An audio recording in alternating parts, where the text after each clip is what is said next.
दिल्ली में कदम रखते ही पंडित धीरेंद्र शास्त्री के साथ हो गया बड़ा खेल। सुरक्षा बलों के भी फूल गए हाथ पांव, ऐसा पहले कभी नहीं हुआ। मोदी भी टेंशन में आ गए। सज गया दरबार। सावन में सनातन धर्म के सबसे बड़े हीरो ने राजधानी में भर दी हुंकार। लाखों की भीड़ के सामने बाबा करेंगे अब तक का सबसे बड़ा ऐलान। विरोधियों के उड़े होश। 70,000 लोगों के लिए लगा भव्य पंडाल। दिव्य दरबार में सुनेंगे अर्जी। आसमान से लेकर जमीन तक सुरक्षा का सख्त पहरा। खुलेआम लगेगी धर्म के ठेकेदारों की क्लास।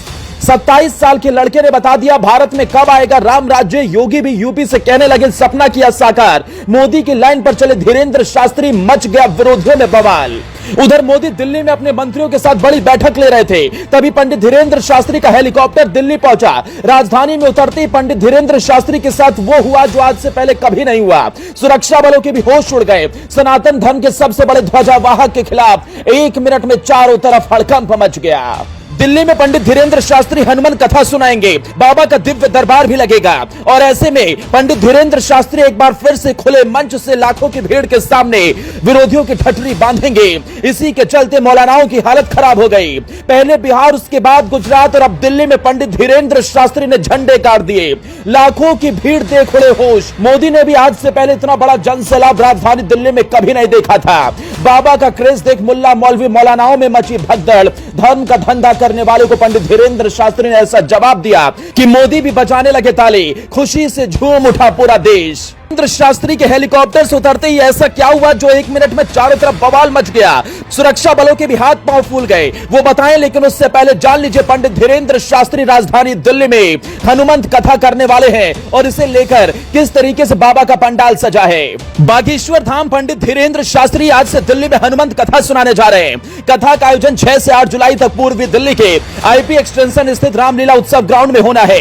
बागेश्वर धाम के इस कार्यक्रम को लेकर जबरदस्त तैयारियां हैं और बड़ी संख्या में लोग पहुंच रहे हैं। कथा में लोगों की भीड़ उमड़ने की संभावना को देखते हुए दिल्ली पुलिस की तरफ से एडवाइजरी भी जारी की गई। बाबा बागेश्वर के इंतजार में सिर्फ दिल्ली से ही नहीं बल्कि पूरे देश के कोने कोने से लोग पहुंच रहे हैं।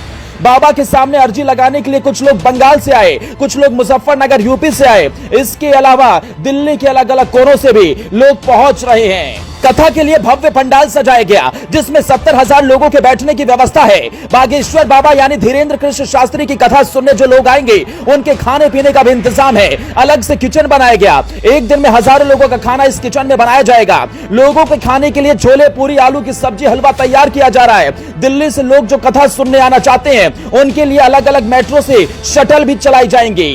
पंडित धीरेंद्र शास्त्री के कार्यक्रम की शुरुआत यज्ञ के साथ होगी और इसके बाद बाबा कथा सुनाएंगे। फिर बाबा का दिव्य दरबार लगेगा और उसके बाद पंडित धीरेंद्र शास्त्री खुले मंच एक बार फिर से हिंदू राष्ट्र को लेकर बड़ा ऐलान कर सकते हैं। खबरों के मुताबिक पंडित धीरेंद्र शास्त्री राजधानी दिल्ली में हिंदू राष्ट्र को जल्द से जल्द साकार करने को लेकर बड़ी हुंकार भर सकते हैं। खबर है कि पंडित धीरेंद्र शास्त्री के इस कार्यक्रम में देश विदेश के अलावा दिल्ली के कई बड़े नेता भी पहुंच सकते हैं। आखिर में अब आपको बताते हैं कि पंडित धीरेंद्र शास्त्री के साथ ऐसा क्या हुआ जो 1 मिनट में हड़कंप मच गया। जैसे ही पंडित धीरेंद्र शास्त्री दिल्ली पहुंचे उनके चाहने वालों का जमावड़ा लग गया। हजारों की भीड़ देखकर 1 मिनट तो सुरक्षा बलों के भी हाथ पांव फूल गए, लेकिन बाबा धीरेंद्र शास्त्री का क्रेज ही इतना है कि चारों तरफ उनके दीवाने पागल नजर आते हैं।